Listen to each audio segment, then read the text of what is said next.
I'm here with Kevin Cottam, and he's the author of The Nomadic Mindset. So I'm going to let him introduce himself and his book and tell us a little bit about it. So go ahead. Well, my name is Kevin Cottam, as you said, and I come from Canada. I'm a global nomad. My history comes from figure skating, Canada is one of the bigger figure skating places in the world. Kurt Browning. In fact, Kurt Browning, I did all of his choreography for his first two World Championships and also for about 4 years after that as well. Congratulations. We'll talk about more that later. Yeah, so Kurt was one of my proteges in many ways to be able to help to be very creative. So I come from that particular realm, and now I'm basically in coaching and speaking and also writing. To touch on HR, how is your book relevant to an HR professional today? Yeah, for HR, I think it is extremely important simply because they deal an awful lot with competency and skill. And my focus is really about mindset, because the mindset is really what drives skill and also competencies. And I really realized that working from elite sports, and that what was the thing that made them become the champion. And it wasn't necessarily the technique, it wasn't necessarily the skill or the competency, but it was the combination of the mindset that's driving all of that. And I think that that's really what shifts all of us, is mindset. And within an organization, the HR people are in the front line to be able to put the right people in the right place at the right time, but they have to have the right mindset.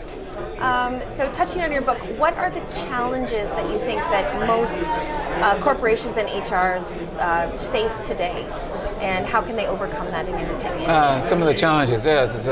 I think some of the challenges is that they don't think vastly enough. One of the quotes that was given to me in Mongolia from the nomadic cultures was "think vastly, act narrowly." Often they're thinking too narrowly about the organization. They need to step back and look at very wide expansiveness, and what is the mindset and the direction of the organization surrounding the vision. But then how do we then bring the talent and align it? It's not just the values of the organization and aligning to the vision, that's part of it, but how's that mindset of the people going to do? And I think the challenge is that they don't think vastly enough. They're too narrow in their thinking patterns. So that is one thing that can help. Is also understanding that the humanity is extremely important.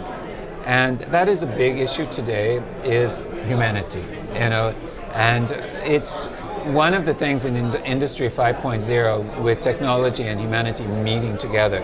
Even though with jobs being removed and everything shifting, humanity is going to be very, very important to see how all of that, everything is now transformed, how it's going to work, how is it going to progress in the speed of acceleration. And so I think it's really understanding that the humanity is extremely important. So when I say that, what does that mean? That means what are the principles and behaviors that really drive people, and to be very attuned to them. Not only strengths, because everybody talks about strengths, but it's also looking at not only using people's strengths, but looking at where their shadow sides might be, because those shadow sides might have an effect on the strengths.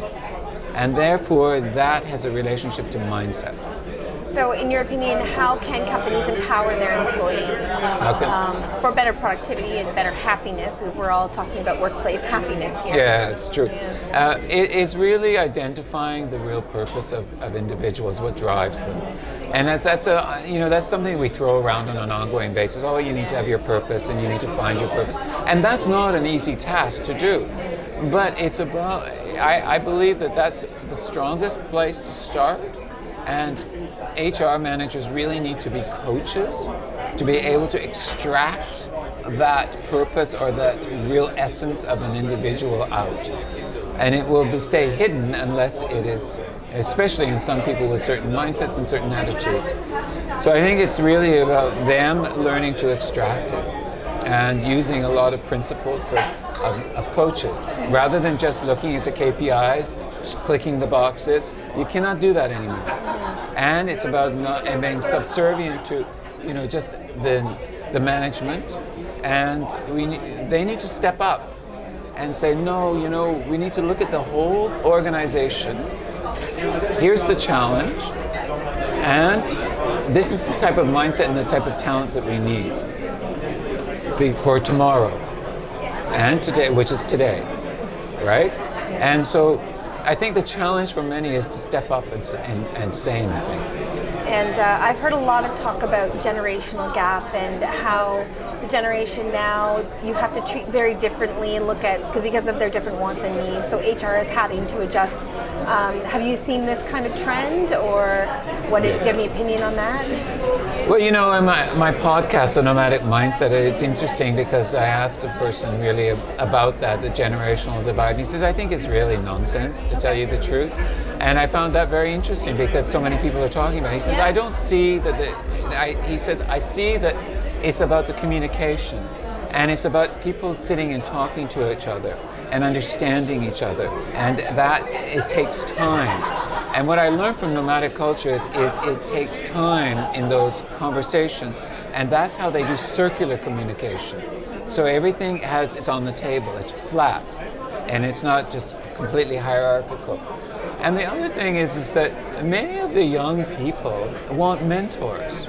And so that means people that know the business, that have been there. So that's the age difference. So they can play with each other. It's about interconnecting with each other, not saying, oh, you think this way, and stop. Because that's part of the mindset, which is the problem. No, that's a good point. Definitely coming from somebody who is a bit younger, internships can only take you so far, but you definitely want somebody to turn to and say, what did you do at my age, or what advice do you have? So best of luck to you and your book sales. Thank you so much. Great.